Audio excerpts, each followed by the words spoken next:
Welcome class to the first recording of section 5.3, values of trig functions at acute angles.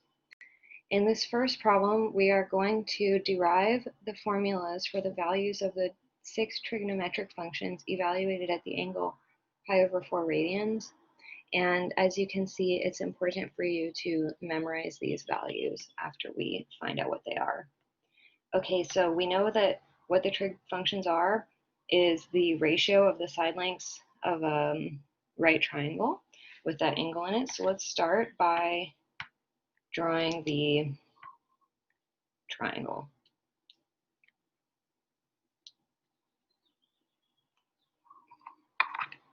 Sorry, my pen is not working the best right now. Let's try this one.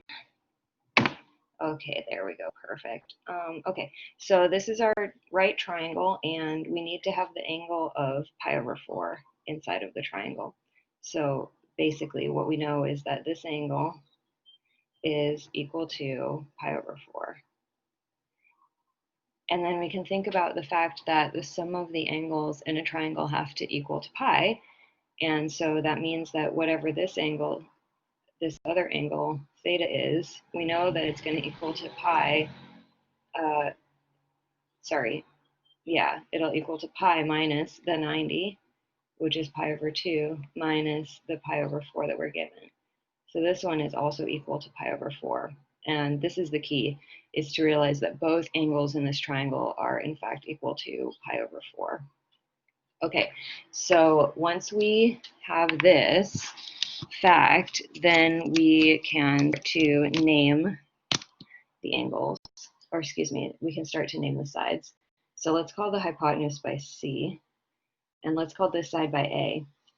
Now A is the side opposite pi/4, and simultaneously A is the side adjacent to pi/4. In other words, because two angles in this triangle are the same, we can also say that two sides in this triangle are the same. So we can actually call both of those sides by A, meaning they have the same length. Now, by the Pythagorean theorem, we know that A squared plus A squared equals to C squared. And so that means that 2A squared equals C squared. And so dividing both sides by 2, A squared equals C squared over 2. And then taking the square root, we would have it equals C over the square root of 2. Okay, so we have A. And then when we go to get the trig functions, we use SOHCAHTOA,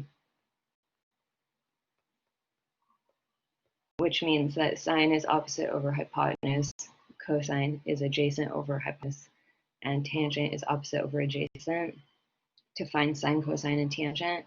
And then we're going to use the reciprocal identities to find the remaining 3 trig functions from here. Alrighty, so what that means is that the sine of pi/4 is equal to A over C. And because A is equal to C over root 2, we can substitute it for what it's equal to. So this is equal to C over root 2 over C. The C's canceled. So this is 1 over root 2, or more familiarly, sometimes written as root 2 over 2. So the sine of pi/4 equals root 2 over 2. Please memorize this. Okay, and then similarly, the cosine of pi/4 is also equal to 1 over root 2 because it will also equal to A over C. So the sine and the cosine of pi/4 both equal to root 2 over 2. Okay, now we can get the tangent. The tangent of pi/4 is equal to the opposite over the adjacent, A over A, which is 1. Okay, so then from here we can get the remaining 3 by using the reciprocal. So we know that the reciprocal of sine is cosecant. So the cosecant of pi/4 is the reciprocal of 1 over root 2, so this is equal to root 2. The secant is also equal to root 2, and the cotangent is the reciprocal of 1. 1 over 1 equals 1. So we have all these values. Please remember them. We're going to be using them in subsequent problems. For example, directly in number 2, what is 4 cosine squared pi over 4 minus 2 sine of pi over 4? So just substitute in the values that we just obtained. Okay, so we know that the cosine of pi over 4 is root 2 over 2, and the sine of pi over 4 is also root 2 over 2. So we can just put the values in, and then we can simplify it. So this will be 4 times 2 over 4 minus root 2, which is equal to 2 minus root 2. Okay, so you really need to know these, especially if you're going to go into pre-calc 2 and calc 1. Okay, so now we can do something similar in problem 3 to find the values of the trig functions evaluated at pi over 3 and pi over 6. And these will be some of our special angles. When you take Math 1140, you will learn a few more special angles in there. So we can start by making a right triangle. And remember, we've seen the fact that pi over 3 and pi over 6 are complementary angles. They add up to be pi over 2, so they fit inside of the same right triangle. So let's say that this one is pi over 6, and this one is pi over 3. Well, this triangle doesn't have the same property as the first triangle, where this 2 of the sides are the same. But what we can do, because pi over 6 is half of pi over 3, is that we can actually kind of like pretend to put another triangle here, so that now this entire angle that I just drew is going to be equal to pi over 3, because it's 2 pi over 6. So this whole entire triangle is an equilateral triangle. So in this case, what we're trying to find is A and B, and then C, which would be the hypotenuse. Now you remember, it doesn't matter what value we use, the only thing that matters is the ratios. So if I want to, I can just put a number here for C, and then I can get the ratios in terms of that. It doesn't matter that I chose 2, I just did that because it makes my computations come out to be pretty nice in the end. Okay, so you'll see what I'm saying.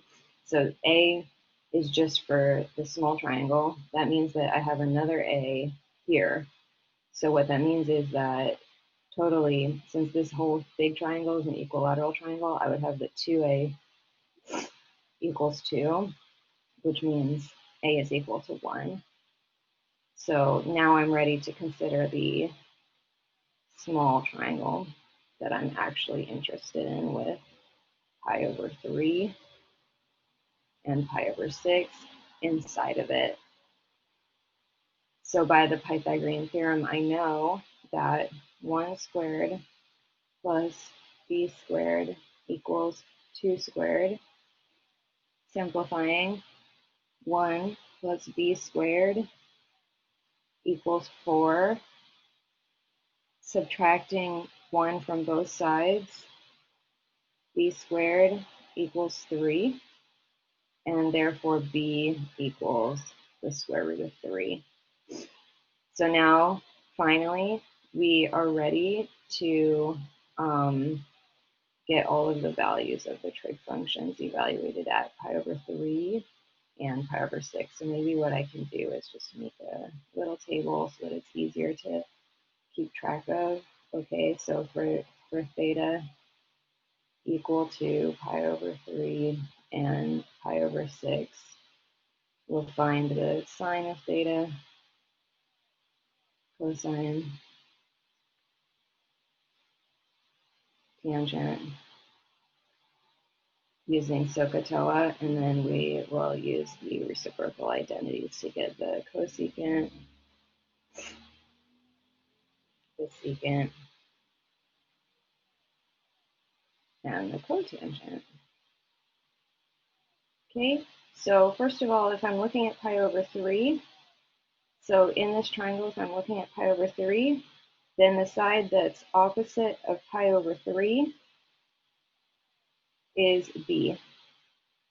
And the side that's adjacent to pi over 3 is 1. So when I enter in all the trig values, it's going to be relative to those values. So for the sine of pi over 3, it's the opposite over hypotenuse, and then remember that this opposite is root 3, so it's going to equal root 3 over 2. And the cosine is equal to the adjacent over the hypotenuse. Okay, and then for the tangent, it's equal to the opposite over the adjacent. And then when we get cosecant, we just take the reciprocal of sine. Secant is the reciprocal of cosine, and cotangent is the reciprocal of tangent. Okay, so please memorize all of these. Really, you can just memorize the triangle, and then you can get all of the angles, but whatever you want to do, it's up to you.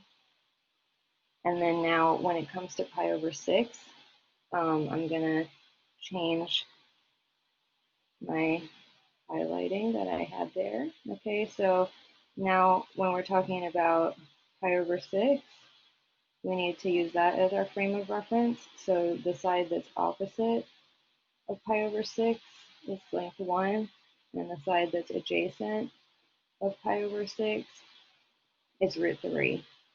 So when it comes for the sine, which is opposite over hypotenuse of pi over 6, that's going to be 1/2, and then the cosine will be root 3 over 2. And the tangent is opposite over adjacent, so it's 1 over root 3. Okay, and then cosecant is the reciprocal of sine, secant is the reciprocal of cosine, and cotangent is the reciprocal of tangent. So we have all these values. So please remember the values for pi over 3, pi over 6, and pi over 4.